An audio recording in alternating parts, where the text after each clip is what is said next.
De Mateus, capítulo 18, versículo 21, quando Pedro pergunta a Jesus. Então Pedro, chegando-se a ele, perguntou-lhe: Senhor, quantas vezes devo perdoar ao irmão que pecar contra mim? Até 7 vezes?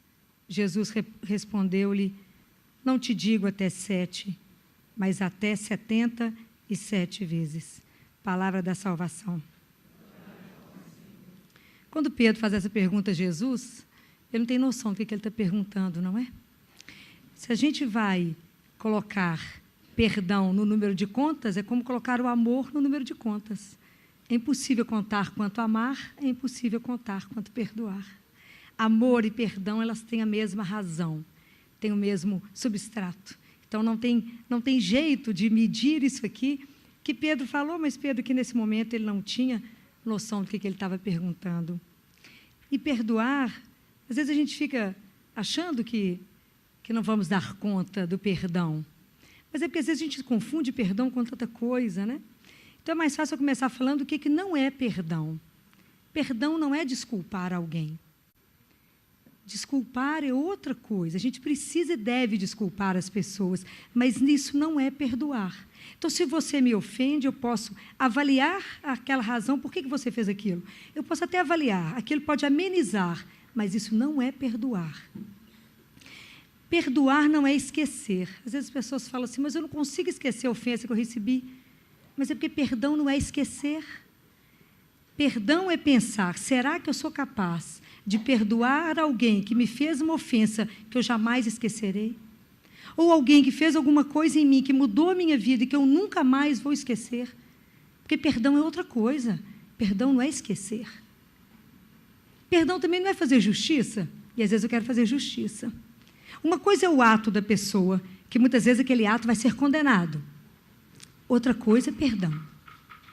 Por exemplo, quando a gente compreende isso, fica mais fácil entender tantas coisas. Se a gente avalia a atitude de Hitler, nós sabemos que a atitude dele de matar 6 milhões de judeus é uma coisa inominável. Então, esse ato está errado e ele tem que ser corrigido. A corrupção é corrupção, ela tem que ser corrigida, o mal é mal, tem que ser corrigido, o que for errado tem que ser corrigido. Mas eu não posso saber se Hitler tinha ou não consciência do que ele fazia.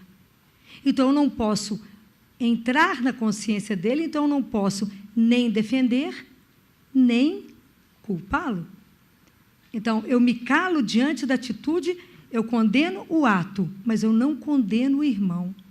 Isso eu entrego para o único que é juiz, que é Deus Pai. Compreende a diferença disso? Então, quando alguém que comete uma coisa muito grave, ela é perdoada pelo sacerdote, eu dou a essa pessoa, nós estamos dando a essa pessoa um direito de vida. É diferente. Mas o ato dela tem que ser corrigido e isso é corrigido. O dia que a gente entende isso, fica muito fácil. Uma coisa é eu entender que a sua atitude foi ruim, aquilo vai ser corrigido, mas eu não posso te condenar. É diferente. E a outra coisa que perdão não é. Porque às vezes a gente vai perdoar alguém e fala, você me ofendeu, mas eu sou tão bom, tão bacana, que eu te perdoo. Nós não podemos achar que o perdão nos dá poder sobre o outro e eu coloco o outro sobre uma condição de inferioridade. Isso também não é perdão. Perdão não é nada disso. Perdão, quando a gente tem muita dificuldade com as coisas, a palavrinha perdão ela é difícil, porque ela é difícil de vivê-la, a gente tem que aprender a ir na raiz dela. E a palavra perdão ela é composta de 2 outras raízes. Ela tem a palavrinha per e ela tem a palavrinha donare. O que significa isso? Per é aquilo que eu vou ao extremo, que eu vou à perfeição. E donare é doar. É um presente que eu dou. Então, eu dou até o extremo de. Eu dou tudo que eu tenho. Eu vou ao extremo daquilo que eu posso fazer, ao extremo do amor. Por isso que perdão é o maior ato de amor que alguém pode fazer para o outro. Então, quando eu vou ao extremo disso, então não é nada daquilo que a gente está falando que ele não é. Quando a gente vai falar de perdão, eu tenho que entender que perdão não é uma coisa para ser resolvida com 2. Eu não posso resolver o perdão a 2. Perdão é uma coisa que precisa de 3. É eu, a pessoa e Deus.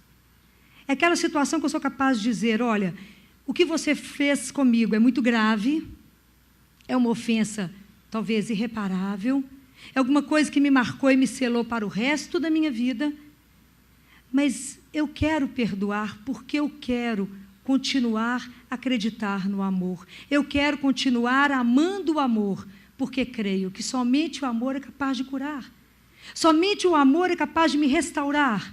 Somente o amor pode me pegar quebrada e me fazer nova. E somente o amor. Somente quando eu começo a entender que, quando eu tive numa situação que eu fui quebrada, como uma xícara que alguma coisa quebrou, quanta coisa na minha vida foi arranhado, rasgado, quebrado, destruído, que eu percebo que Deus esteve ali do meu lado, mesmo que eu não tenha visto. Que Deus caminhou comigo, cuidou de mim, me abraçou, me amou, me ama e fala, vem cá que eu quero te tirar dessa situação pelo amor. Porque diante de uma situação de muito sofrimento, a gente tem duas atitudes. Então, se alguém me ofende profundamente, eu posso fazer duas coisas. Eu posso querer que a pessoa viva ou eu posso querer que a pessoa morra. E todas as vezes que eu estou odiando essa pessoa, eu estou querendo que ela morra. E eu odeio, eu falo, eu quero que você morra, mesmo que seja por um momento. Enquanto a gente estiver sentindo esse ódio dentro de nós, quem está morrendo? É o outro? Não, é você. Isso nós temos que tomar consciência, que o ódio não chega no outro, ele te destrói. Ficar com ódio dentro de você é te destruir. Então nós precisamos de mudar o nosso conceito a partir do conceito de ser amado.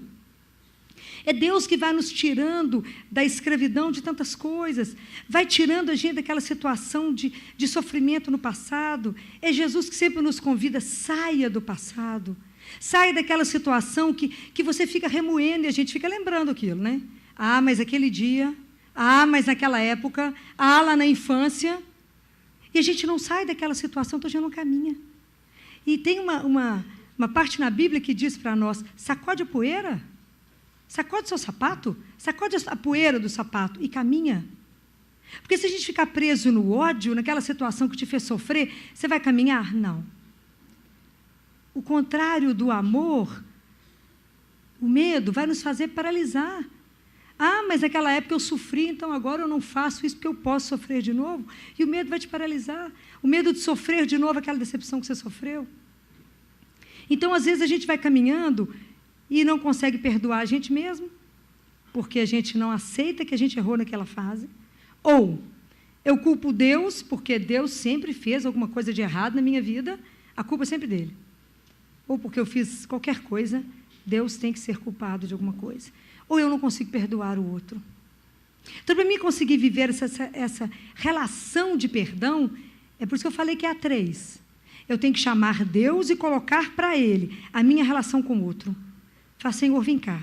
Deixa eu colocar para o Senhor a minha relação com Ele, ou com ela, ou com meu pai, ou com meu marido, ou com quem foi que me feriu, quem foi que me quebrou, ou eu que fiz isso na vida de alguém. Eu tenho que puxar Deus para vir, para que eu veja pelo olhar dele, como é que ele vê essa situação. Porque é só através disso que nós vamos ser curados. É quando eu coloco Deus na minha vida, e a partir desse olhar de Deus, é que eu consigo caminhar. É que eu consigo libertar o outro e a mim, para poder dar sequência na caminhada. Não podemos ficar trancados nesse pedaço. Quando a gente lê Mateus 11, versículo 28, Jesus diz assim, vinde a mim todos os que estáis cansados, sob o peso do vosso fardo, e vos darei descanso. Tomai sobre vós o meu jugo e aprendei de mim, porque sou manso e humilde de coração, e encontrareis descanso para as vossas almas, pois meu jugo é suave e meu fardo é leve. Tem um teólogo que, quando analisa isso, chama Kierkegaard, ele diz, por que o jugo de Jesus é suave? Jesus é suave porque o jugo dele se chama perdão. E o nosso jugo é pesado porque carregamos o peso das ofensas não perdoadas. Então a gente está sempre muito pesado, porque é tanta coisa que a gente vai acumulando, é tanto ódio acumulado, que isso vai gerar doença em nós. Vocês guardem isso que eu estou dizendo a vocês. Geralmente na raiz de todo câncer tem um não perdão. São coisas que eu vou remoendo dentro de mim. É como uma bomba de infusão que vai gotejando todos os dias. Então a gente carrega pesado, a gente vive muito pesado. E Deus fala, não Não fica carregando o fardo de ontem, não. Vocês já descobriram que vocês têm asas? Esse seminário já mostrou para vocês que vocês têm asas? Nós somos chamados para viver outras coisas. O perdão abre porta dentro de nós. Abre outras portas. Enquanto a gente fica prisioneiro naquela situação. Deus não nos quer assim. Porque Deus vem curar em nós, não aquilo que a gente finge ser. Não aquilo que a gente fica aparentando ser. Mas aquilo que Ele sabe que nós somos. Aquilo que Ele acredita em nós e aquilo que Ele ama em nós. Porque Ele sempre nos recria.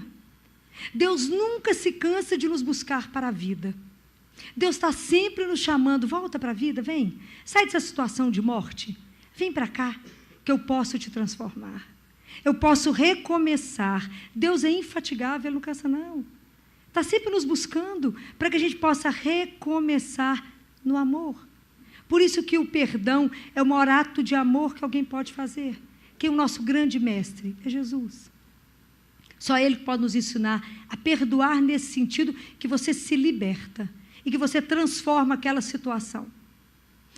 Eu queria contar para vocês uma oração, na verdade, de alguém, para poder mostrar para vocês que muito mais do que falar para vocês de um armário de conceitos sobre o quanto que o perdão abre portas, eu trouxe para vocês uma oração que foi encontrada, para mim a oração mais linda, uma das mais lindas que eu já li, que eu já rezei, que foi encontrada com os escassos restos de um judeu que foi encontrado no campo de concentração de alguém que morreu lá.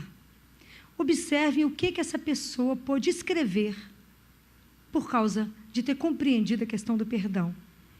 Ele reza assim: Senhor, quando vieres na tua glória, não te lembres somente dos homens de boa vontade, lembra-te também dos homens de má vontade.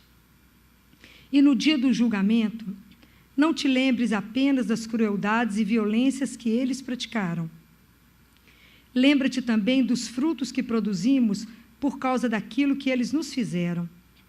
Lembra-te da paciência, da coragem, da confraternização, da humildade, da grandeza de alma e da fidelidade que os nossos carrascos acabaram por despertar em cada um de nós. Permite então, Senhor, que os frutos em nós despertados possam servir para salvar esses homens. Pode imaginar alguém escrever uma coisa dessa? No momento de um sofrimento desse. Conseguir escrever isso foi o que ele sentiu dentro dele. É porque, na verdade, ele despertou uma nova consciência. E é essa consciência que Deus nos chama. Para que a gente caminhe como perdoados e como perdoadores. O dia que a gente entender essas coisas, que nós vamos caminhar como aquele que já foi perdoado, como aquele que é amado, a nossa caminhada será mais leve, o jugo vai ser mais suave, eu não tenho dúvida não. Mas enquanto a gente não caminha com essa consciência de que somos perdoados e perdoadores, porque somos seres de amor, é isso que Deus quer fazer fluir em nós, é isso que Ele quer que nós sejamos testemunhas. É desse amor que Madre Teresa foi a encarnação. Quando Madre Teresa curava a ferida de alguém, limpava, e um jornalista olhou para ela e disse: irmão, não faço isso por dinheiro nenhum. Ela falou: nem eu, meu filho. É por dinheiro que eu estou fazendo essas coisas, não. Quando ela pegava alguém agonizando, que já não tinha mais nada para fazer, nada, ela pegava, dava um banho, limpava, punha uma roupa limpa, punha numa cama limpa, ou num lençol limpo, para dar só dignidade, para morrer. Isso se chama amor. O resto não é amor, não. Isso é amor. É uma entrega. É conseguir fazer no outro aquilo que alguém já fez em mim antes. Quem fez em mim isso antes? É Deus. Então, a partir dessa consciência de ter sido perdoado e amado, é que eu consigo fazer uma caminhada como perdoador. E levando a vida um pouco mais leve, tirando da minha vida tanta coisa que me aprisiona e não me deixa ir. Eu trouxe para vocês, quando eu digo para vocês que a falta de perdão gera câncer, gera doença, eu trouxe umas coisas para vocês verem. Sexta-feira passada eu tive a oportunidade de participar de um congresso brasileiro, era o 12º Congresso Brasileiro de Psico-Oncologia. E aí tinha muitos psicólogos, tinha muitos médicos, tinham nutricionistas, enfermagem, etc., todo mundo que mexia com oncologia. Eu fui chamada para participar de uma mesa, onde nós debatemos por 2h30 sobre espiritualidade e adoecimento. Mostrar como é que nós adoecemos mesmo, a partir da nossa saúde espiritual fragilizada. Como é que isso é uma realidade.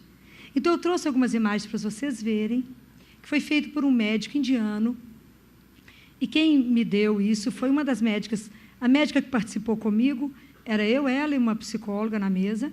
Ela é oncologista do Albert Einstein, e ela trabalha muito a questão espiritual dos pacientes dela. Ela vai muitas vezes para o hospital de madrugada, quando ela sabe que um paciente está terminal, para ajudá-lo na passagem, mas trabalha muito essas questões antes de. Então, essas imagens são coisas que vale a pena vocês verem e ouvirem, essa doutora Nise. Para vocês, são as mulheres médicas lá do Instituto do Hospital Israelita Albert Einstein, para que vocês vejam o que a gente faz com o nosso corpo, baseados nos nossos sentimentos e pensamentos. Isso é real. Mas Jesus já avisou isso há muito tempo antes. Olhem bem. Pode passar.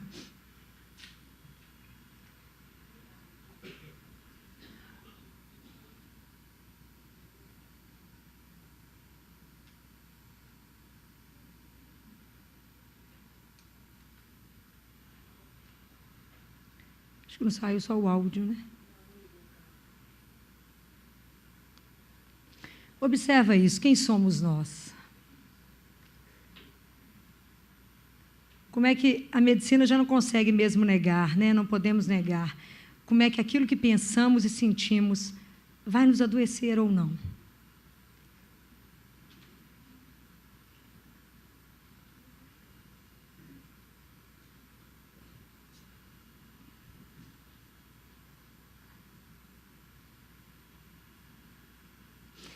E é tão interessante ver essa discussão a nível de um congresso médico, né? A gente já poder discutir a influência de tanta coisa que carregamos, né? Como é que realmente a sabedoria evangélica, né? É outra história mesmo. Como é que nós podemos avaliar a nossa integridade a partir de quando a gente avalia do ponto de vista espiritual o que está acontecendo conosco? Como a gente demora a fazer essa pergunta para nós, não é? Quem somos nós? Às vezes a gente não faz essa pergunta quando a gente está saudável, às vezes a gente não faz essa pergunta quando a gente está muito bem. Às vezes a gente só se pergunta isso, ou quando a gente está num seminário como esse, ou quando eu estou muito doente, ou quando eu perco alguém que eu amo profundamente e que eu achava que eu não ia sobreviver sem essa pessoa. Então, às vezes, nessa hora que a gente se pergunta quem somos nós. Se não sair o áudio, não tem importância.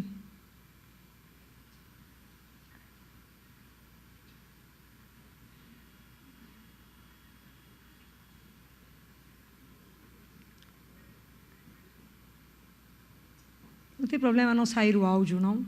Tá bom? As pessoas podem só ler. Não sei se todo mundo está conseguindo ler lá de trás. Somos as únicas criaturas na superfície da Terra capazes de transformar nossa biologia, volta, por favor, por meio do que pensamos e sentimos. Nossas células estão constantemente observando nossos pensamentos e sendo modificadas por eles. O próximo. Um ataque de depressão pode arrasar nosso sistema imunológico. Serenar-se, ao contrário, pode fortificá-lo intensamente. A alegria e a atividade harmoniosa nos mantêm saudáveis e prolongam a vida. A lembrança de uma situação negativa ou triste libera os mesmos hormônios e substâncias biológicas destrutivas que o estresse. Suas células estão constantemente processando todas as suas experiências e metabolizando-as de acordo com seu ponto de vista pessoal. Não se pode simplesmente captar dados isolados e confirmá-los com um julgamento. Você se transforma na interpretação quando a internaliza. Quem está deprimido projeta tristeza em todas as partes do corpo. A produção de neurotransmissores a partir do cérebro se altera. O nível de hormônios varia. O ciclo do sono é interrompido. Os receptores neuropeptídeos na superfície externa das células da pele se modificam. As plaquetas sanguíneas tornam-se mais viscosas e mais propensas a formar grumos, e até as suas lágrimas contêm traços químicos diferentes das lágrimas de alegria. Pode voltar um. Esses fatos confirmam a grande necessidade de usar nossa consciência para criar os corpos que realmente necessitamos. Todo este perfil bioquímico está drasticamente modificado quando a pessoa se sentir tranquila. Shakespeare não estava sendo metafórico quando, através de seu personagem Próspero, disse: somos feitos da mesma matéria que os sonhos. Recorde-se que, ao abrir seu coração e sua mente, evitará que algum cirurgião o faça por você. Quer saber como está seu corpo hoje? Então recorde-se do que pensou e sentiu ontem. Quer saber como estará seu corpo amanhã? Observe seus pensamentos e emoções hoje. A medicina está em você e você não a usa. A doença vem de você mesmo e você não se dá conta.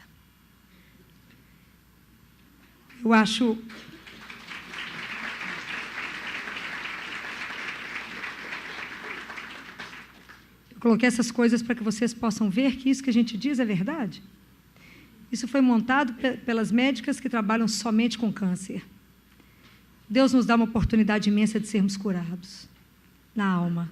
Quando Ele começa a colocar para nós, a gente conseguir avaliar a nossa vida, como é que está sendo a nossa caminhada diante dEle. Como é que está a sua relação com você mesmo? Como é que está você se aceitando com a sua história de vida, com a sua genética, com tudo que é seu? Como é que tem sido a sua relação com Deus e a sua relação com o outro? Quanta coisa nós precisamos de parar para poder pensar, para poder colocar com toda clareza diante do Senhor e buscá-lo para a nossa vida. Como é que é possível, pelo perdão, aquilo que a gente contempla em Deus, não é? Aquele amor que a gente contempla em Deus, eu posso ser capaz de viver em minha vida, quando eu busco Deus para ela. Quando eu peço a Ele que me ajude a amar como Ele ama.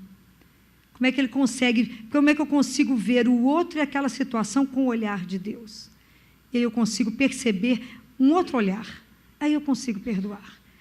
O perdão não é uma coisa que eu crio em mim. O perdão é algo que eu permito que Deus faça em mim. É diferente. Não sou eu que farei, é Deus que fará em mim. Então a gente precisa ter essa consciência. E eu espero que esse tempo que vocês tiveram aqui no seminário, vocês consigam ter pensado nisso. E que hoje, agora, eu quero convidar vocês a lembrarem de uma frase que Jesus nos pede, que Ele sempre nos pede para lembrar do perdão, e que a gente repete essa frase várias vezes ao dia, às vezes pelo menos uma vez ao dia. Quando a gente reza: Pai, perdoai-lhes porque eles não sabem o que fazem. Então, que vocês agora possam fechar os olhos de vocês e repetir essa frase. E à medida que vocês forem repetindo essa frase, vocês verão quantas pessoas irão aparecer no coração e na cabeça de vocês. Essas pessoas que aparecerem são as pessoas que vocês ainda não perdoaram, são pessoas que vocês precisam trabalhar o perdão. Então, pode ser que apareça no coração de vocês, às vezes, situações com vocês mesmos, às vezes, situações com o outro e situação com Deus. E eu espero mesmo que depois desse seminário, vocês possam ir procurar essas pessoas que vocês, às vezes, estão devendo um perdão. Às vezes é você que está precisando de ir até o outro e dizer: me perdoe, aquele dia eu não agi bem com você. Que essa transformação de Deus possa fazer você lembrar daquela frase que Jesus faz. Quando você estiver diante do altar e lembrar que você feriu alguém, vá primeiro até ele, reconcilie com ele e depois venha cá. Então, que Deus nos ajude a viver isso, que o Espírito Santo possa imprimir no nosso coração essas palavras, de forma que Ele vá nos lembrando na medida que a gente precisar de viver isto. Então, que você agora vá repetindo para você essa frase: Pai, perdoai-lhes porque eles não sabem o que fazem. Vejam as pessoas que vocês precisam perdoar, para que o jugo de vocês seja mais leve, que o caminhar seja mais leve. E eu vou pedir uma outra coisa, que depois desse seminário, não se esqueçam de marcar uma confissão. Vá se confessar. Às vezes tem quanto tempo que você ainda não foi se confessar? Tem quanto tempo que você não se sentiu ainda perdoado por Deus? E que você está precisando de se sentir de novo abraçado por Ele, amado, para que você possa caminhar nessa proposta que Ele nos diz, a caminhada de filhos perdoados e perdoadores. Feche seus olhos e repita isso para você: Pai, perdoai-lhes porque eles não sabem o que fazem.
Amém.